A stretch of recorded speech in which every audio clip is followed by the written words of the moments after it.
It's a technology smackdown, students as creators version. I am your host, Darrell Murray, and when I'm not talking about things techie, I'm a biology teacher at Blue Springs Freshman Center, where I try to incorporate technology into my classroom where it fits. So today's focus is looking at students as creators. So we're going to be looking at different programs, apps, sites that allow students to be creative and create a variety of products that they can use to show off what they know. All of these apps will fit into some of the categories that are listed here. So let's get started. We're going to start with creating audio and video. So again, the things you see on this particular screen are just ideas that you can use in your classrooms to incorporate video and audio projects. Okay. So Soundtrap is an online collaborative recording studio where students can come in and make their own tracks, podcasts, audiobooks, and more. As a teacher, you can set up a teacher account and bring in probably up to 30 kids in to record different tracks and collaborate on different audio type projects. What's really cool is it has all these different settings. So if you want to record a podcast, you can set it specifically for that. Definitely worth checking out. Screencastify is a Chrome extension and it's great for making screencasts and GIFs. If you have the paid version, you can make little GIFs from your screencasts. It's kind of fun. You can download the videos you create to your Google Drive or straight to your computer. There's a free and paid version. The paid version is definitely worth it if you are going to do a lot of screencasting, whether yourself or with your students.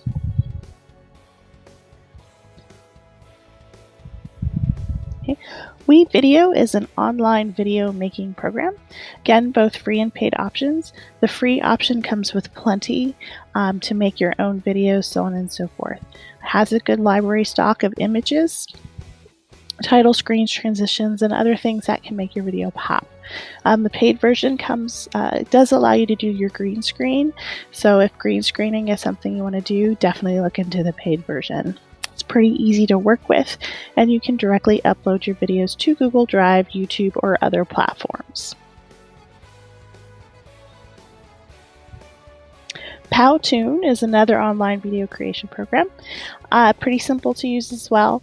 Lots of templates that have everything pretty much complete for you with color scheme, images, transitions, so on and so forth. So you can literally just pick a topic or template, type in your stuff, and go. The paid version is a little pricey, but the free version gives you all the tools you really need. The videos that come out from Powtoons are really cool looking, cute, and very professional. Here's a list of just a couple of other video creation programs that I'm not going to go into because it's a Smackdown. So I could do one just completely on video creation, but there's a lot more out there. Definitely take a minute to check those out. If you have questions on them, don't hesitate to reach out. I also decided to throw in the video creation resources. So if you need stock images, stock video, these are some great places to go and check those out. So now we're going to look at some sites for gaming, coding, and virtual reality and creating within these mediums. So HP Reveal used to be called Erasmus. And basically you can take any image and turn it into a base for augmented reality. So if you don't have the HP Reveal app, you might want to grab it, download it, then open it up and hold it over that picture with my favorite peeps from Star Trek, excuse me. And you should see a video pop up. So this is a type of augmented reality that you can easily incorporate into gallery walks, yearbooks, all different types of projects.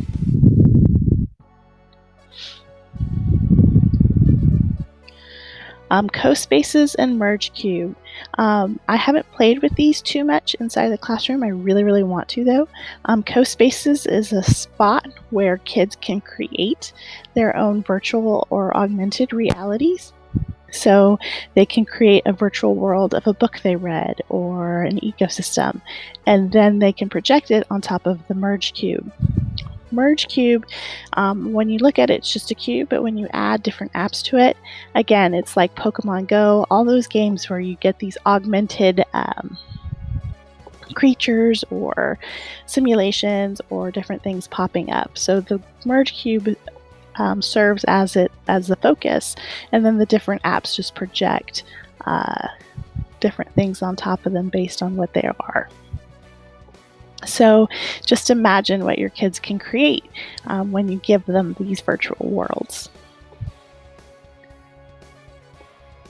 Okay, Minecraft.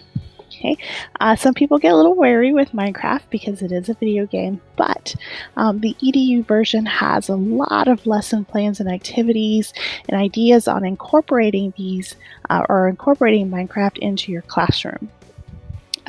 Kids can create different worlds. They can create settings from books they've read based on descriptions. They can do math within Minecraft, explore chemistry within Minecraft. The possibilities are really endless. And with the EDU version, teachers, you create your classrooms and you can monitor the students as they're in there. So it really is a good environment to explore and play and learn. Scratch, again, is creating with coding. So kids can code and create video games that might enhance a concept they were learning. I've seen one where you follow a water droplet through the water cycle, so on and so forth. So again, with the educator version and teacher's accounts, you can get access to lots of lesson guides and ideas for teaching with Scratch. So again, kind of opens the door for kids to create using coding. If video or gaming isn't really your thing, there's always images. There's a lot of power within a really good image. So here are 4 different sites that you can use. There's Pictochart, Canva, Infogram, and Google Drawings. So the Tesla infographic was used with Pictochart, Hunger Games was with Canva, Assistive Tech was with Infogram, and the Samer model was with Google Drawings. And if you see, all of them look pretty nice and have the information set in a way that you can easily access it. So all 4 of them are free and the free versions come with plenty of templates and features that you can use and really make use of. Tinkercad, again, creating images in 3D. So sometimes flat can be boring, so get those kids creating in 3D and learning to see in 3 dimensions and create in 3 dimensions, because that's kind of what our world is. So whatever they create in Tinkercad can be saved in the file format that's good for 3D printing, so they can create and design in Tinkercad, then print it out with a 3D printer if that is available to them. If your school doesn't have a 3D printer, check your local libraries, because a lot of them are starting to get 3D printers. Pixlr is an online picture editor, kind of like Photoshop, but free. And the free versions of Pixlr have plenty of tools and options to use for editing pictures. So I just kind of threw this in there because sometimes you just have a photo and you want to turn it into something. Pixlr is a good place to do that. Okay, so now we can take these images and make them pop, make them interactive. So if you take your image into ThingLink, ThingLink allows you to tag or add tags to your image, and those tags can be links to different videos, adding more information, other images, and other talking points to really enhance your graphic and share more information than you can put on that image. Again, another way to make it interactive is to incorporate that HP reveal or Erasma, which we've already talked about, but it bears repeating that you can use this in multiple ways for sure. So again, you can take the app, scan the SAMR model, and you should get a video explaining the SAMR model a bit more.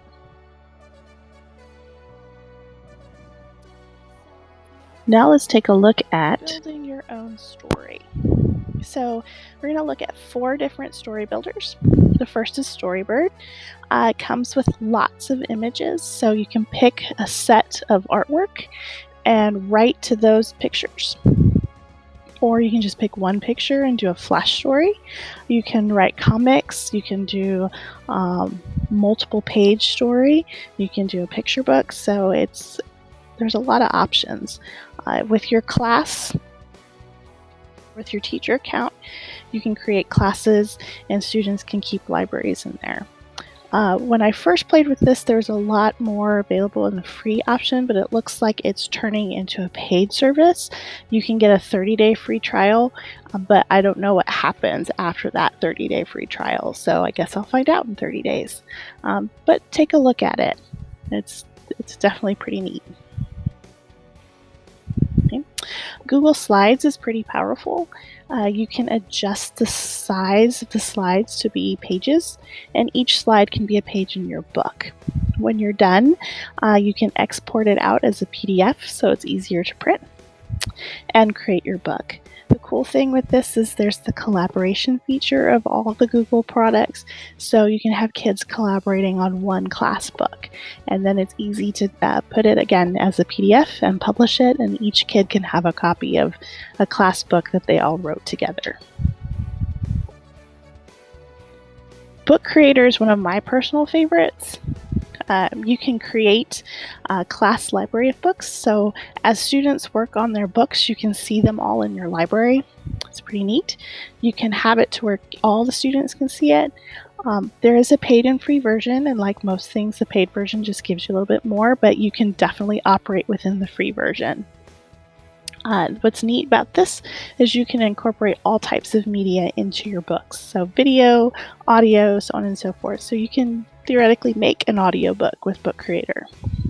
You can make a comic book style book, but Book Creator can also be used for lab journals or any other kind of written project.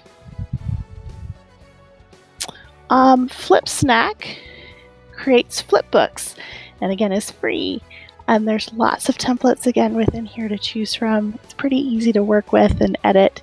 There is a paid version that gives you a bit more storage and space, but really the free version gives you pretty much everything you need. I use this one this semester, pretty simple, and I think I'm going to actually incorporate it more in my own classroom. So, maps. People don't usually think of creating maps, but there's some really cool things you can do with Google Maps. So with Google Maps, you can, of course, create a map of whatever you want to mark on the map. So what I've done before is with famous scientists. So my kids will research a scientist, fill out the Google form with all the information, then I'll take the spreadsheet and import it into a map. So every marker on the map, when you click on it, has all the information that the student researched on that particular scientist. And the map marks where they were born. We can also put in video, other images, articles, just other links to that particular marker, so you can really kind of expand upon that location. So again, this could be used for storytelling, tracking battalion movements during wars, so on and so forth. Okay, Tour Builder is similar to that kind of idea, but you can kind of personalize it a little bit more.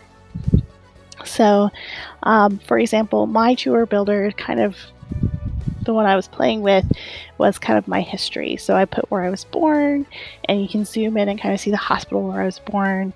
I could add baby pictures from my birth, so on and so forth. So I can really personalize it. So kids can take a character out of a book and track their travels through Tour Builder, or again, the battalions during a war, and add images and pictures to kind of enhance all that. So don't forget about maps with student creation, because students can do some pretty amazing things with them. So that kind of brings everything to a close. It's a lot of tools in a short amount of time, so I hope you found something useful or excited to use something. If you have questions, don't hesitate to reach out.